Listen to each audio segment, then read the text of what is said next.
Welcome to Canway coaching institute. और Canway coaching institute आपकी math की जितनी प्रॉब्लम है उनको दूर कराएगा। इसलिए आप हमारे चैनल को लाइक करें, शेयर करें, सब्सक्राइब करें और कमेंट करना ना भूलें।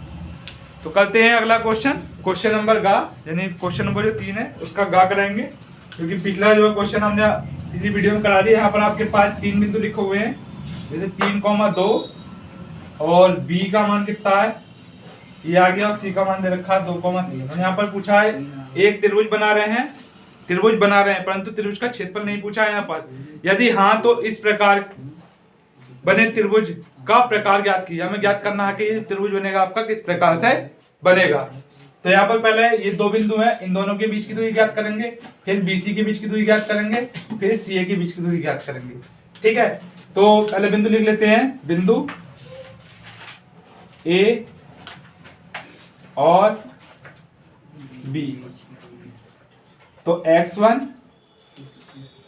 y1 x का 2 और y का 2। फॉर्मूला क्या होता है पहले लिखेंगे, ए बी के बीच की दूरी। सूत्र देख लीजिएगा, x2 माइनस के x 1 का स्क्वायर प्लस के y2 माइनस के y1 का स्क्वायर।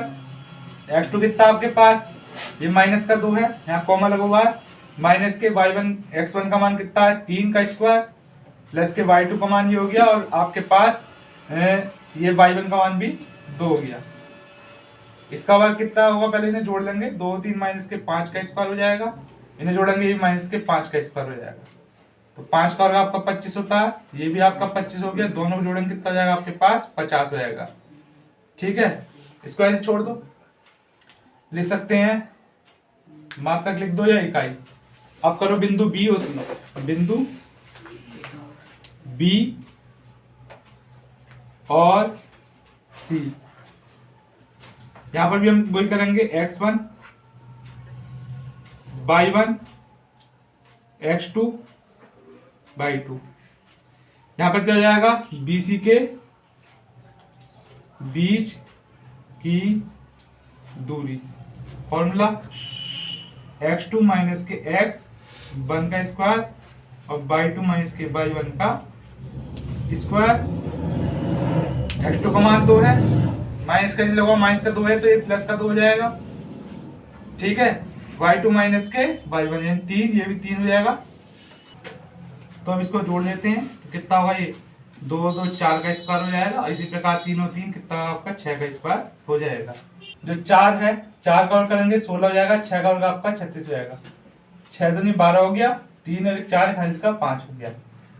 अब मात्रक लिख देंगे। अब सी का निकालेंगे, क्या लिखेंगे, बिंदु सी 2,3 है और ए का मान क्या है 3,2 है।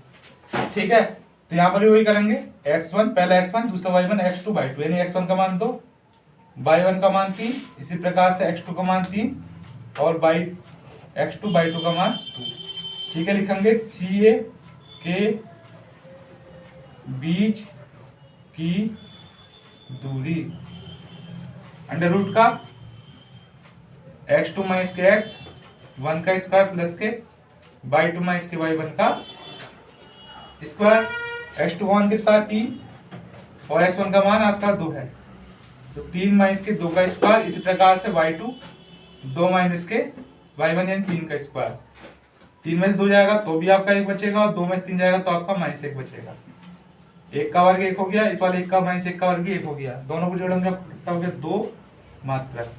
ठीक है, तो एक कंडीशन लगाते हैं, पार्थोगोनल प्रमेय की अगर बड़ा हो जाता तो ये आपके पास समकोण त्रिभुज हो जाएगा, जिसे आप समद्विबाही त्रिभुज भी कहेंगे। तो लिखेंगे, आप पहले लिख लेना, आप लिखेंगे BC का स्क्वायर बराबर के AB का स्क्वायर प्लस के CA का स्क्वायर।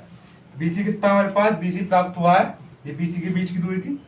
ठीक है, क्या अंडर रूट के 52 का स्क्वायर। AB का मान आपके पास ही है, यानी कि AB के बीच की दूरी, और CA के बीच की दूरी आपकी ही होगी।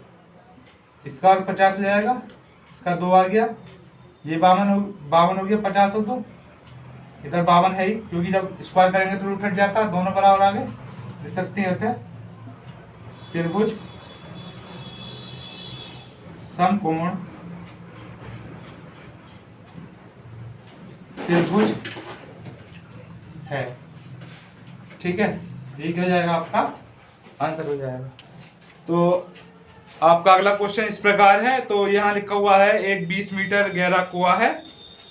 तो एक कुआं बना देते हैं इस प्रकार से। कुआं किस आकार का होता है? बेलन के आकार का आपका कुआं होता है। तो ये आपका हो गया कुआं।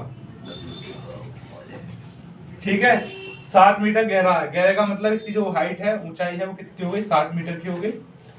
और इसका जो 20 मीटर गहरा है, कितना है? 20 मीटर गहरा है। और जो इसका जो व्यास है, व्यास लिखा हुआ है 7 मीटर इसका व्यास है। खोदा जाता है, खोदने से निकाली गई मिट्टी को एक जो समान चबूतरे के रूप में इसको फैला दे रहे हैं। नीगी इसके अंदर से मिट्टी निकाल के चबूतरा बना दिया आपने चारों तरफ से इस प्रकार से। और जो चबूतरा जो है उसकी जो है 22 मीटर 14 मीटर के आकार का चबूतरा। इसकी ऊंचाई ज्ञात करनी है। इसकी चबूतरे की ऊंचाई हमें ज्ञात करनी है। और चबूतरे की लंबाई और चौड़ाई दे रखी है, वो कितनी है? 22 मीटर और 14 मीटर है। ठीक है, तो इधर देखिएगा, यहाँ लिखेंगे पहले कुएं की गहराई। कुएं की गहराई कितनी हो गई आपके पास? 20 मीटर। ये क्या हो जाएगी आपके पास? h हो गई। ठीक है, इस कैपिटल H मान ले रहे हैं। और कुएं का व्यास 7 मीटर है। तो कुएं की त्रिज्या, त्रिज्या क्या होती है? हमेशा ध्यान रखेंगे व्यास की आधी होती है। हम इससे 2 से भाग करेंगे, 7/2 हो जाएगी। इसको ऐसे ऐसे रहने दें। ठीक है, पॉइंट में ना निकालें, आसानी रहेगी। चबूतरे की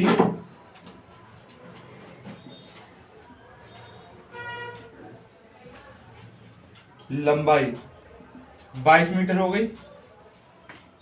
22 मीटर। चबूतरे की चौड़ाई b बराबर कर लो आप 14 मीटर। ठीक है, और चबूतरे की ऊंचाई वो होगी आपकी h। ध्यान रखेंगे, यदि एक वस्तु से दूसरी वस्तु का निर्माण होता है तो दोनों का आयतन समान होता है। यहाँ पर जो कुएं की मिट्टी को ही जितनी मिट्टी निकली चारों तरफ क्या बना दिया? चबूतरा बना दिया है। और जो चबूतरा होगा वो घनाभ के आकार का होगा। तो घनाभ का आयतन जो ये कुआं किस आकार का? बेलन का आयतन, इन दोनों के बराबर हो जाएगा। तो यहाँ लिखेंगे घनाभ का आयतन, घनाभ का आयतन बराबर के बेलन का आयतन। बेलन की जगह कुआं भी लिख सकते हैं और यहाँ पर घनाभ की जगह चबूतरा भी लिख सकते हैं। ठीक है, तो चलो चबूतरा लिख देते हैं। चबूतरे का आयतन बराबर के कुआं का आयतन। तो चबूतरा है घनाभ के आकार का L into B into H हो जाएगा। और ये किसके आकार का? बेलन के आकार का है। तो आपके पास पाई r स्क्वायर h हो जाएगा। यहाँ मान लगा देंगे 22 गुणा आपका 14 हो जाएगा गुणा h। और पाई का मान 22/7 लगाते हैं। r का मान 7/2 गुणा 7/2, क्योंकि r का मान 7/2 है और घात 2 है तो इसको 2 बार हम लिख लेते हैं। और इसकी ऊंचाई है वो कितनी आपकी? 20 है।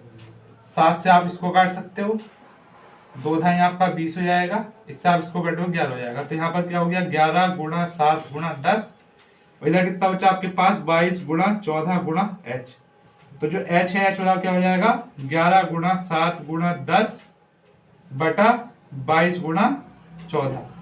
11 दूनी 22 हो जाएगा, 7 दूनी 14 हो जाएगा, 2 पंजे 10 हो जाएगा। तो h वाला कितना हो जाएगा? 5/2। 2 से काटेंगे, 2 दूनी 4, 2 पंजे 10। तो h वाला कितना हो जाएगा? 2.5 मीटर यानी 2.5 मीटर लिख सकते हैं। अतः चबूतरे की ऊंचाई 2.5 मीटर है।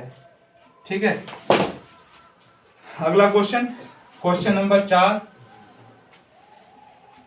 चौथे का अपरिमेय वाले से पूछा जाता है हमेशा। तो यहाँ पर जो है सिद्ध करना हमें जो √3 यानी 5 माइनस के √3 एक अपरिमेय संख्या है। जब भी आपकी क्या हो, कोई अपरिमेय संख्या पूछी जा रही हो, सिद्ध कराई जाए, तो उसको पहले हम परिमेय संख्या के रूप में मान लेते हैं। तो पहले यहाँ पर मानना पड़ेगा, माना 5 माइनस के √3 एक क्या हो गई आपकी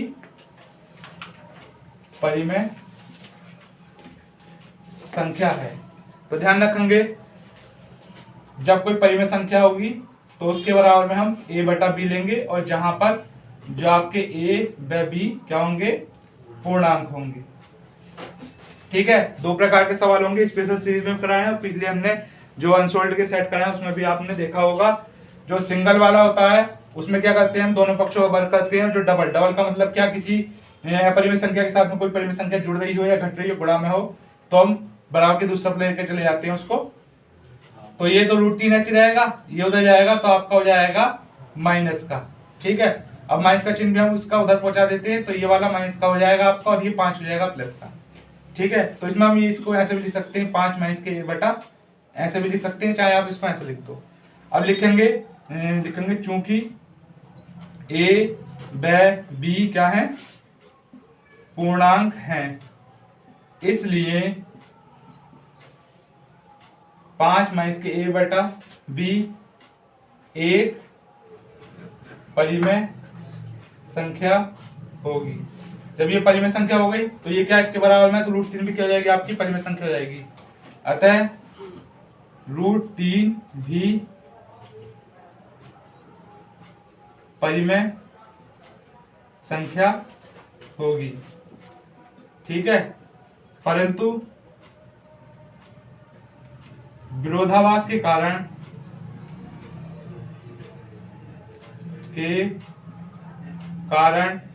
√3 एक क्या है, अपरिमेय संख्या, अपरिमेय संख्या है। ठीक है, और यह अपरिमेय संख्या, तो किसी अपरिमेय संख्या के साथ में कोई परिमेय संख्या जोड़ी जाए, घटा करी जाए, या गुणा में हो या भाग में हो, तो आपकी क्या हो जाती है, अपरिमेय हो जाती है। तो इसलिए 5 माइनस की √3, ठीक है, एक क्या होगी, अपरिमेय संख्या है।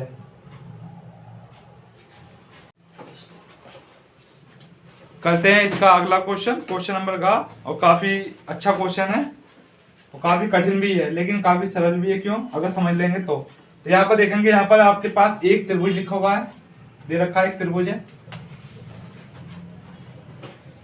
जिसका नाम A है, B है, C है। आगे क्या करिए है कि भुजा AB और AC का मध्य बिंदु, जो AB है, AB का मध्य बिंदु आपका E है, और आपका AC का मध्य बिंदु आपका F है। इससे हम इसको आपस में मिला देंगे। इनके निर्देशांक दे रखे हैं आपके 2,-1 और इसके निर्देशांक दे रखे हैं आपके 0,-1 है। A बिंदु के निर्देशांक, जो A बिंदु है, इसके निर्देशांक लिखे हुए हैं आपके पास 1,-4 लिखे हुए हैं। और जो ये ABC, इस त्रिभुज का क्षेत्रफल ज्ञात करना है, तो इस जो त्रिभुज है इसका क्षेत्रफल ज्ञात करने के लिए सबसे पहले हमारे पास B और C के निर्देशांक होना जरूरी है। अगर ये नहीं है तो आप ज्ञात नहीं कर पाओगे इसका क्षेत्रफल, क्योंकि त्रिभुज का जब क्षेत्रफल बनेगा तो त्रिभुज के क्षेत्रफल में तीनों बिंदु होने अनिवार्य हैं। तो हमें ये बिंदु ज्ञात करने पड़ेंगे पहले। तो हम इसको x1, इसको y1 मान लो, और इसको x2 और इसको y2 मान लो। पहले मान लेंगे, लिख देंगे, माना b के निर्देशांक, x1 y1, बीच में कॉमा लगा देते हैं, व c के निर्देशांक x2 y2 है। ठीक है, और ऊपर लिख सकते हैं a के निर्देशांक, सबके निर्देशांक लिख देते हैं यहाँ पर 1,4 और e के निर्देशांक, निर्देशांक 2,1 और f के निर्देशांक 0,1। तो ध्यान रखेंगे, एक ये बिंदु है, एक ये बिंदु है, इसके क्या है, ये मध्य में है, बीच में है। तो यहाँ पर ये क्या होगा, इन दोनों का मध्य बिंदु ये हो गया। तो पहले हम मध्य बिंदु की सहायता से ये दोनों पॉइंट इधर से ज्ञात करेंगे, फिर मध्य बिंदु की सहायता से ये वाले पॉइंट ज्ञात करेंगे। ठीक है, तो पहले लिखेंगे, एक लाइन लिख लें आप, क्या लिखोगे, E जो है AB का मध्य बिंदु है। जब मध्य बिंदु AB का है तो आपके पास x की वैल्यू कितनी जाएगी, 2 हो जाएगी, और y की वैल्यू कितनी जाएगी, -1 हो जाएगी। इसे x1 y1 कर लो, x1 का मान आपके पास 1 हो जाएगा, और y1 का मान कितना हो जाएगा आपके पास, -4 हो जाएगा। ऐसी x2 इसे ले लो, x2 का मान x1 कर लो, और y2 का मान आप y1 कर लो। इसकी जगह हो सकता है आप और कुछ बिंदु मान भी सकते हैं अगर आपको कंफ्यूजन हो, क्योंकि मैंने यहाँ पर x2 इसलिए लिखा क्योंकि x1 के बराबर हो जाएगा, इससे थोड़ा कंफ्यूज हो सकते हैं। तो मध्य बिंदु का फॉर्मूला लगाते हैं तो होता क्या है, x बराबर के x1 प्लस के x2 बटा 2 होता है। तो x की वैल्यू यहाँ पर 2 है हमारे पास, और x1 की वैल्यू हमारे पास जो दे रखी है 1 लिखी हुई है, और x2 की वैल्यू आपके पास x1 मान लिया है ना। ये आपका 2 हो जाएगा, 2 भाग में 2 इधर जाएगा, 2 दूनी 4 हो जाएगा, 1 प्लस के x1। ठीक है, तो इधर देखिए तो 4 ऐसे रहेगा, एक आपका इधर पहुंच जाएगा, माइनस का हो जाएगा। तो x1 की वैल्यू कितनी जाएगी आपके पास, 4 में से गया 3 आ गया। अब y के लिए लाएंगे, y बराबर y1 प्लस के y2 बटा 2। y की वैल्यू हमारे पास उपलब्ध है -1 बटे में 2 ऐसे रहने देंगे, y1 की वैल्यू -4, y2 आपका y2 है, y2 की वैल्यू कितनी है y1, ये भाग में दिया गुणा हो जाएगा -2, तो ये माइनस का इधर जाएगा तो आपका प्लस का हो जाएगा। तो y1 की वैल्यू कितनी हो जाएगी आपके पास, 4 में से 2 गए 2। तो जो बिंदु B है यहाँ लिख सकते हैं, अतः बिंदु B के निर्देशांक कितने हो गए आपके पास, पहले x का मान लिखते हैं, x का मान 3 हो गया, y का मान आपके पास 2 है। बिंदु B के निर्देशांक तो आपके ही हो गए। अभी हमें C के निर्देशांक ज्ञात करने हैं, तो यहाँ पर मध्य बिंदु लगाएंगे। तो पहले लिखेंगे जो F है, F AC का मध्य बिंदु है। तो ये x1 y1 का मान हो जाएगा x1 y1। ठीक है, अब इसे x1 y1 का नहीं, x और y का मान हो जाएगा। अब x1 बराबर x2 ले लो, और y1 बराबर के y2 ले लो। ऊपर वाले बिंदु को आप x2 कर लो और इसे y2 कर लो। हमने ऐसा इसलिए करा, वरना x2 x2 के बराबर हो जाता, y2 y2 के बराबर हो जाता, आप कंफ्यूज हो जाते। ठीक है, तो यहाँ पर भी मध्य बिंदु का ही फॉर्मूला लगेगा, x बराबर आपका x1 प्लस के x2 बटा 2। तो x की वैल्यू यहाँ 0 हो गई, बटा 2, x1 की वैल्यू कितनी हो गई हमारे पास, x1 की x2 हो गई, और x2 की वैल्यू 1 हो गई। इसकी तरह गुणा करोगे ये 0 हो जाएगा, तो x2 की वैल्यू कितनी होगी -1। ठीक है, अब y बराबर y1 प्लस के y2 बटा 2 करेंगे, तो जो y की वैल्यू कितनी -1 है, यहाँ 2 आपका ऐसे कैसे रहेगा, y1 का मान y2 लिखा हुआ है, और y2 का मान कितना -4 है। इसकी दो करेंगे, -2 हो जाएगा, इसको तो लेंगे 4 -2। ठीक है, तो y2 की वैल्यू कितनी जाएगी आपके पास, 2 हो जाएगी। अब ये किसके निर्देशांक है, बिंदु C के, लिख सकते हैं बिंदु C के निर्देशांक। पहले x का मान लिखेंगे, फिर आप y का मान लिखेंगे। अब जो पूछ रहा है आपसे, त्रिभुज दे रखा है, त्रिभुज का हमें क्षेत्रफल ज्ञात करना, a का मान प्राप्त हो गया, b का हो गया, c का। और इनसे क्या करेंगे हम, त्रिभुज का क्षेत्रफल ज्ञात कर लेते हैं। तो बिंदु पहले लिख लो a, जो बिंदु a है कितना है, 1 -4, b कितना हो गया आपके पास, b बिंदु निर्देशांक कितने हो गए, 3, 2 हो गए, और c कितना हो गया आपके पास, c बिंदु आपके पास आ गया -1, 2। ठीक है, इनको लिख लेते हैं x1 y1 x2 y2 और x3 y3। अब जो त्रिभुज का एक क्षेत्रफल होता है उसका जो फॉर्मूला आएगा, 3 बिंदु दे रखे हो तो लिखेंगे त्रिभुज ए बी सी का क्षेत्रफल। 23, 31, 12 से जल्दी याद करते हैं। तो 23, 31, 12 होता क्या है, पहले x1 लिख लेते हैं, 23 का मतलब y2 माइनस के y3, इसे 23 बोल देते हैं, x2 y3 माइनस के y1, इसे 31 कह देते हैं, और y1 माइनस के y2, इसको 12 कह देते हैं। तो 23, 31, 12 से ही इस तरीके से याद करते हैं ना बच्चे, तो काफी आसानी से याद हो जाता है। तो याद होगा आप सभी को। और अब इसका मान लगा देते हैं, x1 का मान 1 हो जाएगा, y2 माइनस के y3, तो इसका मान भी 2 है और इसका मान भी 2 है। x2 का मान कितना आपके पास 3 आ गया, और y3 का मान 2 है, y1 का मान -4 है, माइनस चिन्ह पहले से है, तो ये क्या होगा, प्लस का आपका 4 हो जाएगा। अब x3 की बात करते हैं, x3 का मान कितना -1 है, और y1 माइनस के y2, यानी -4 और -2,